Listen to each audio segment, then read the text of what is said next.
When I come to the Vic, I always prefer coming out of Baker Street tube station. A couple of reasons for this. Nice getting up from London Bridge on the Jubilee line, nice and quick, and also the walk. So it's a good, nice wide open space, plus little cafes, you need to get some food or whatever. I turn right off Baker Street into Dorset Street, and then it's a straight walk down to the Vic, and it's very pleasant.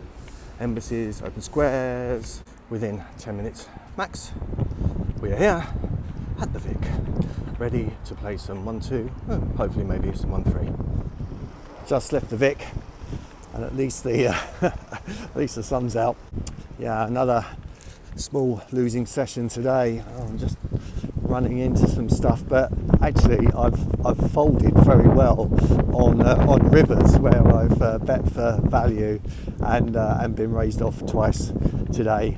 We'll share one example. So it folds around to me here on the low jack with ace 3 suited, which I opened to 12. Both the button and the big blind are quite deep. I've been playing for about an hour and a half, hadn't seen much aggression, and lo and behold I get a call on the button. When the flop comes down, it's very dry, very static. I've actually got thin value. My default here is to check out of position, and he actually checked back. So his range here is probably a weak ace, under pairs to an ace, 9x, backdoor, straight doors. He could have backed into a flush draw here. He could have a straight, but very unlikely. This is a bit of a brick. I would tend to check and wait for villain to stab again and then put in a check raise. However, with this particular villain, thinking how passive he has been, I decided here to bet.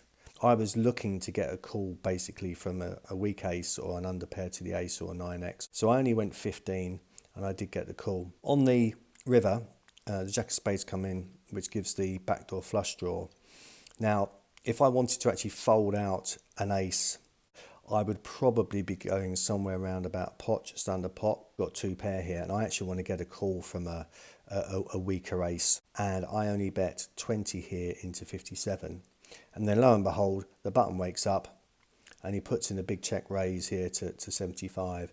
So I think here his range is, you know, he may well have had a slow played set, or he's backed into a flush draw. And I just decided to overfold. He clearly didn't put me on a strong hand, in particular a flush or a decent flush. Maybe money saved, money earned.